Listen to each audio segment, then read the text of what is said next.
Back to bulletin. Gulf లో యుద్ధం జరుగుతోంది.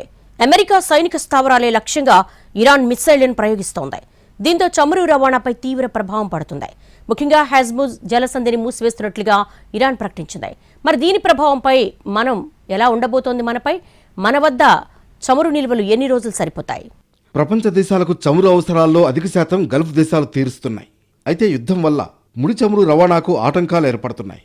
క్రూడ్ ఆయిల్ రవాణాకు కీలకమైన హర్ముజ్ జలసంధిని మూసివేస్తున్నట్లు ఇరాన్ సైన్యం ప్రకటించడంతో సమస్య మరింత తీవ్రమైంది. మన దేశంలో వినియోగించే ముడి చమురులో 88% భారత్ దిగుమతి చేసుకుంటోంది. సహజ వాయువు అవసరాల్లో 50% దిగుమతులపై ఆధారపడుతోంది. అలాగే చమురు దిగుమతుల్లో 50% హర్ముజ్ జలసంధి మీదుగానే భారత్కు చేరతాయి.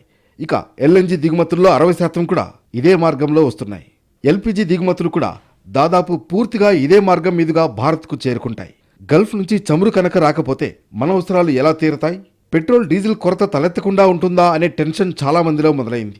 అయితే గల్ఫ్లో యుద్ధ వాతావరణం వల్ల భారత్కు కలిగే ఇబ్బంది ఏమీ లేదంటున్నారు నిపుణులు. భారత్ వద్ద కనీసం 15 రోజులకు సరిపడా ఇంధన నిల్వలు ఉన్నాయని తెలుస్తోంది. కనీసం 10 నుంచి 15 రోజుల పాటు దేశ అవసరాలకు సరిపడా ముడి చమురు నిల్వలు మన ఆయిల్ రిఫైనరీల వద్ద ఉన్నాయి. మన దగ్గర నిల్వలు నిండుకునేలోపు మధ్యప్రాచ్యంలో పరిస్థితులు సాధారణ స్థితికి వస్తాయనే అభిప్రాయం వ్యక్తం చేస్తున్నారు నిపుణులు.